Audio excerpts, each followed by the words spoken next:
मुलांची प्रत्येक कामात शिक्षणात प्रगती होण्यासाठी अत्यंत प्रभावी असा उपाय प्रत्येक आईने करायचा आहे। नमस्कार, श्री स्वामी समर्थ सर्वांना। 2 ऑक्टोबरला सर्व पितृ अमावस्या आली आहे। ही अमावस्या बुधवारी आलेली आहे आणि पितृपक्षाचा शेवटचा दिवस म्हणजे सर्व पितृ अमावस्या। या दिवशी प्रत्येक आईने आपल्या मुलांसाठी हा साधा सोपा उपाय करायचा आहे। मुलांची प्रत्येक कामात प्रगती होण्यासाठी, मुलांना लागलेली नजर, दोष, बाधा निघून जाण्यासाठी, मुलं जर का ऐकत नसेल, किरकिर करत असेल, चिडचिड करत असेल, मुलांवर असलेली निगेटिव्ह ऊर्जा, या सर्व गोष्टी निघून जाण्यासाठी हा अत्यंत प्रभावी असा उपाय फक्त अमावस्येला करता येतो। हा उपाय प्रत्येक आईने मुलांसाठी करायचा आहे। तुमच्या मुलांची जर का कुठेतरी प्रगती थांबली असेल, मुलांची शिक्षणात, नोकरीत प्रगती होत नसेल, मुलं त्रास देत असतील, तर या सर्व गोष्टींसाठी तुम्ही हा उपाय करू शकतात। उपाय तुम्ही प्रत्येक अमावस्येला करू शकतात। लहान मुलं असू द्या किंवा मोठी मुलं असू द्या, सर्वांसाठी तुम्ही हा उपाय करू शकतात। अमावस्या हा दिवस हिंदू धर्मात खूप महत्त्वाचा मानला जातो। हा दिवस पूर्णपणे पूर्वजांची पूजा करण्यासाठी समर्पित आहे। अमावस्येच्या दिवशी पवित्र गंगेत स्नान करण्याला, पितृतर्पण करण्याला, पितृपूजा करण्याला, पिंड दान करण्याला खूप महत्त्व आहे। त्याचप्रमाणे या दिवशी ब्राह्मणांना भोजन करणे, त्याचप्रमाणे ब्राह्मणांना अन्नदान करणे, ह्या गोष्टींना देखील खूप सारे महत्त्व आहे। अमावस्येच्या दिवशी खास करून भगवान श्रीहरी विष्णू आणि माता लक्ष्मी यांची पूजा केली जाते। लक्ष्मी प्राप्तीसाठी भरपूर असे उपाय अमावस्येच्या आणि पौर्णिमेच्या दिवशी केले जातात।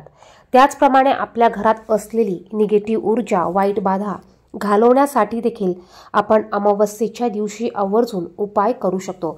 तुम्ही इतर दिवशी केलेले उपाय आणि अमावस्येच्या दिवशी केलेले उपाय यामध्ये तुम्ही अमावस्येच्या दिवशी केलेल्या उपायांचा रिझल्ट, फरक हा 100% दिसून येत असतो। या दिवशी आपल्याला मुलांसाठी हा उपाय करायचा आहे। हा उपाय तुम्ही संध्याकाळी 6 वाजेनंतर करू शकतात।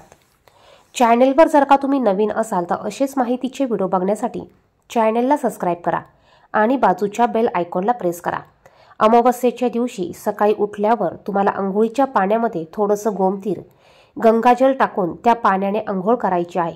घराच्या उंबरठ्यावर तुम्हाला हळदीचं लेपन करायचं आहे। यानंतर संध्याकाळी 6 वाजेनंतर तुम्हाला एक नारळ आणायचा आहे। तुम्हाला हा नारळ सोलायचा नाहीये आणि या नारळावर तुम्हाला कुंकवाने किंवा शेंदूर घेऊन त्याने एक त्रिशूळ तुम्हाला काढायचा आहे। आता तुम्हाला जर का 2 मुलं असतील तर तुम्ही 2 मुलांसाठी एकच नारळ वापरला तरी चालेल।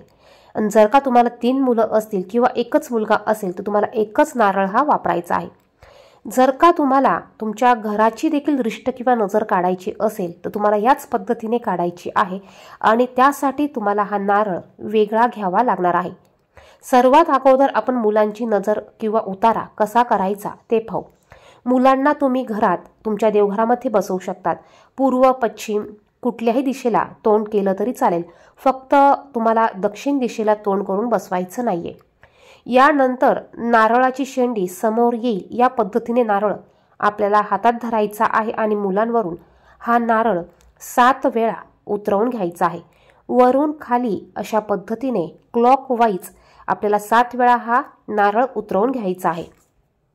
नारळ उतरवत असताना आपल्याला तो रागाने, आपण नजर दृष्ट कशी काढतो त्या पद्धतीने हा उतारा करायचा आहे। थोडासा म्हणजे हा उतारा करत असताना आपल्याला कोणाशीही बोलायचं नाहीये किंवा मुलांशी किंवा हसायचं नाहीये।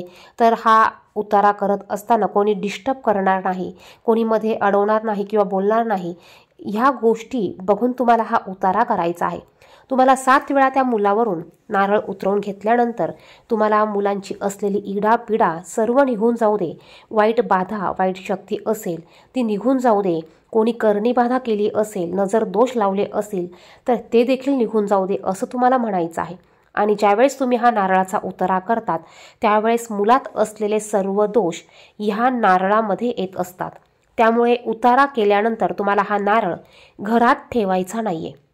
नारळ लगेच तुम्हाला घराच्या बाहेर घेऊन जायचं आहे। 2 मुलं असतील तर 2 मुलांवरून तुम्ही एकच नारळ उतरवून घेतला तरी चालणार आहे. जर का तुमची कॅपॅसिटी असेल, तुम्हाला 2 वेगळे नारळ घ्यायचे असतील तर तुम्ही नक्कीच 2 वेगळे नारळ घेऊ शकतात. तुम्हाला त्यावर कुंकवाने किंवा शेंदूर घेऊन एक त्रिशूळ काढायचा आहे. आता हा नारळ तुम्हाला उतरवल्यानंतर घराच्या बाहेर घेऊन जायचा आहे. जिथेही मोकळी जागा असेल, उखिरडा असेल, अशा ठिकाणी हा नारळ तुम्हाला फेकून द्यायचा आहे किंवा कचरा कुंडीमध्ये तुम्हाला हा नारळ फेकून द्यायचा आहे. कोणालाही दिसणार नाही या पद्धतीने हा नारळ तुम्हाला टाकून यायचा आहे. नारळ टाकून आल्यानंतर तुम्हाला मागे वरून परत बघायचं नाहीये. तुम्हाला सरळ कोणाशीही न बोलता घरी निघून यायचं आहे. घरी आल्यावर घरात यायच्या अगोदर घराच्या बाहेर तुम्हाला थोडं पाणी ठेवायचं आहे. तुम्हाला हातपाय बाहेर धुवून घ्यायचे आहे आणि त्यानंतर तुम्हाला घरामध्ये यायचं आहे. म्हणजे आपण घरातनं काढलेली जी बाधा आहे ती बाधा आपल्याबरोबर पुन्हा आपल्या घरामध्ये प्रवेश करत नाही. 2 मुलं असतील तर 2 मुलांवरून देखील तुम्ही अशाच पद्धतीने हा उतारा करून घ्यायचा आहे. आणि बघा, जर का उखिरडा नसेल किंवा नारळ टाकायला जागा नसेल तर तो नारळ तुम्हाला पुन्हा घरात घेऊन यायचा नाहीये. तर तो नारळ तुम्ही तुमचं जर का डस्टबिन घराच्या बाहेर असेल तर त्यामध्ये टाकून द्या, पण तो नारळ तुम्हाला घरात ठेवायचा नाहीये. त्यानंतर बघा, तुम्हाला जर का तुमच्या घराची देखील दृष्ट काढायची असेल तर तुम्हाला त्यासाठी दुसरा नारळ घ्यायचा आहे. त्यावर देखील तुम्हाला एक त्रिशूळ काढायचा आहे आणि हा नारळ तुमच्या घराच्या मुख्य दरवाजावरून तुम्हाला 7 वेळा उतरवून घ्यायचा आहे. तेव्हा देखील तुम्हाला असंच बोलायचं आहे की घराला जर का कोणाची दृष्ट लागली असेल, वाईट नजर बाधा लागली असेल तर ते निघून जाऊ दे. आणि तुम्हाला हे करत असताना श्री स्वामी समर्थ, श्री स्वामी समर्थ तुमच्या गुरूंचं स्मरण तुम्हाला करायचं आहे. त्याचप्रमाणे अशाच पद्धतीने तुम्ही अमावस्येच्या दिवशी तुमच्या वाहनांवरून देखील उतारा करू शकतात. त्यासाठी देखील तुम्हाला याच पद्धतीने उतारा करायचा आहे आणि नारळ तुम्हाला घरासाठी वेगळा घ्यायचा आहे, मुलांसाठी वेगळा घ्यायचा आहे आणि तुमच्या वाहनांसाठी तुम्हाला वेगळा घ्यायचा आहे. हा नारळ तुम्ही वाहत्या पाण्यामध्ये देखील सोडू शकतात. तुम्हाला वाहनांवरून देखील 7 वेळा हा नारळ उतरवून घ्यायचा आहे आणि लगेच तुम्हाला तो वाहत्या पाण्यात किंवा उखिरड्यावर टाकून यायचा आहे. तर अत्यंत प्रभावी असा हा उपाय आहे. हा उपाय तुम्ही प्रत्येक अमावस्येला करून बघा. नक्कीच तुम्हाला याचे 100% पॉझिटिव्ह चांगले रिझल्ट बघायला भेटतील. अतिशय प्रभावी असा हा उपाय आहे. हा उपाय आपण सर्वजण प्रत्येक अमावस्येच्या दिवशी करू शकतो. हा उतारा आपल्याला संध्याकाळी 6 वाजेनंतर करायचा आहे. व्हिडिओमध्ये सांगितलेली माहिती आवडली, महत्त्वपूर्ण वाटली तर व्हिडिओला लाईक करा. चॅनेलवर नवीन असेल तर अशीच माहितीची व्हिडिओ बघण्यासाठी चॅनेलला सबस्क्राईब करा. धन्यवाद. श्री स्वामी समर्थ.